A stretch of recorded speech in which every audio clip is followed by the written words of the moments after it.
demolition PR job na nakatuon laban sa akin at tulad ng babala na isang kapwa ko senador na ito'y gagawin upang tiyakin na maalis ako sa pwesto at nang pag-final muli daw yung impeachment ay wala na ako dito pagdating ng February 6. Matagal pa yun. But having said that, allow me to answer the malicious, I will say malicious, ill-timed article that came out against me in relation to the flood control press con of the President yesterday.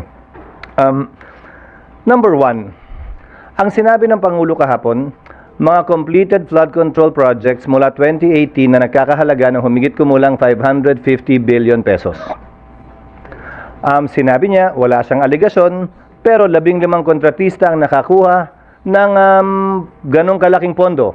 Ang lumabas na artikulo, kinikilala ko, kaibigan ko, kababayan ko, tiga Sorsogon, contractor siya, pero ang nakuha niya ay 5.4 billion di umano. Wala pang 1% ng kabuuang pondo na sinasabi ng Pangulo sa flood control. Ang tanong ko, bakit pinagtuunan ng pansin yon? Yung 1% pa talaga, hindi yung 99%? Bakit pinagtuunan ng pansin, hindi yung mga mambabatas marahil o opisyal ng gobyerno na kontraktor? Hindi naman ako kontraktor. Hindi ako bahagi na anumang negosyo kaugnay sa construction o supply sa pamahalaan mula nung pumasok ako sa gobyerno noong 1998. Sa katunayan, yung mas malaking bahagi ng pondong di umano nakuha nung kontratistang tiga Sorsogon ay nakuha niya bago pa ako naging senador muli noong 2022 ayon mismo sa datos na pinresenta ng Pangulo kahapon.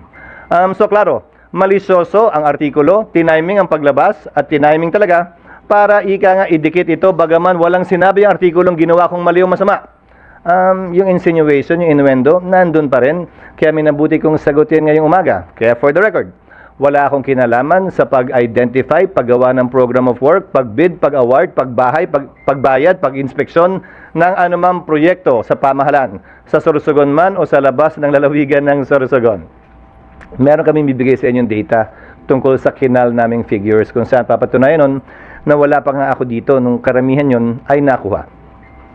Sino involved dun sa demolition job hanggang ngayon? Yung mga may gusto ng impeachment, yung marahil nasaktan, tinamaan o nasapul sa mga talumpati at mga pinagagawa at pinagsasabi ko nitong mga nagdaang araw. Klaro naman yun.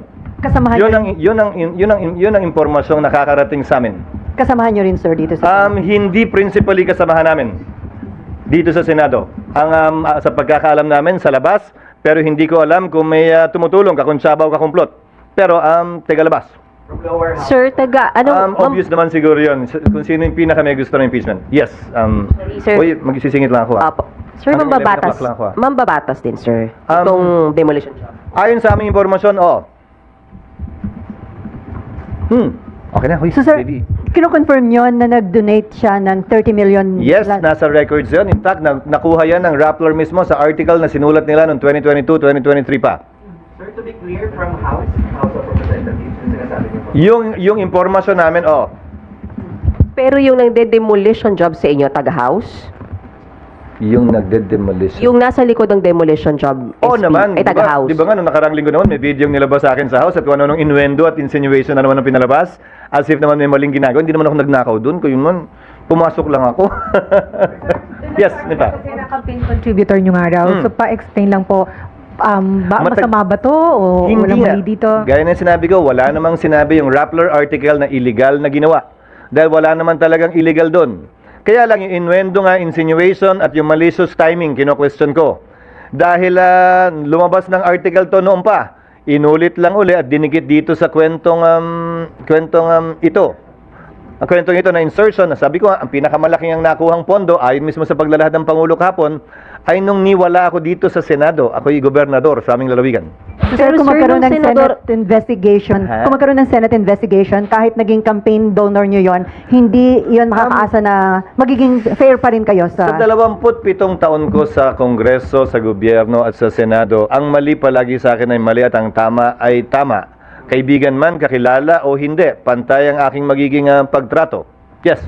Sir, itong kontrata na sir, tinulungan niyo ba ito? May tinawagan kayo para makakuha sila ng mga kontrata, mga ganyan. Gaya ng sinabi ko, hindi, wala at niwala sa artikulo yon. Yan na naman yung innuendo at insinuation na palaging dinidikit at sinasabi porkit nag-contribute o nagbigay. Matagal ko ng kaibigan at kakilala siya at tumutulong talaga sa amin. Mula't mula pa, nung hindi pa iso to. At tubong Sorsogon talaga siya. SP, sorry. Pero nakakuha siya ng kontrata nung senador na po kayo at ulitin ko lang, at may any help ba siyang Yung mas nakuha? malaking nakuha niya ay nung wala ako dito. Sen, may, Wala ako dito nun. Bibigyan Pero- namin yung figure sa inyo.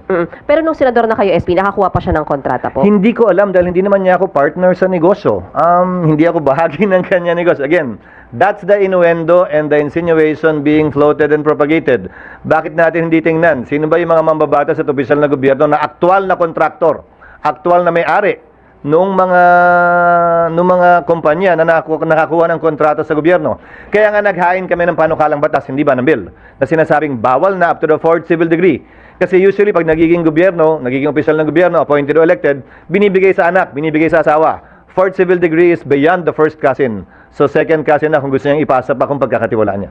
Isa na lang, SP, for the record, lahat nung nakuha niya nung time na senador na kayo, wala kayong tinulong sa kanya? Wala, at hindi ko alam nga kung ano man yun dahil hindi ako bahagi ng kanyang kumpanya at wala akong pakialam sa kanyang negosyo. At kung titingnan at susuriin din niyo yung paglalahad ng Pangulo, may Cebu, may kung saan-saan, wala na, hindi ko alam. Hindi naman siya nag-report sa akin ng mga ganyan. Yes.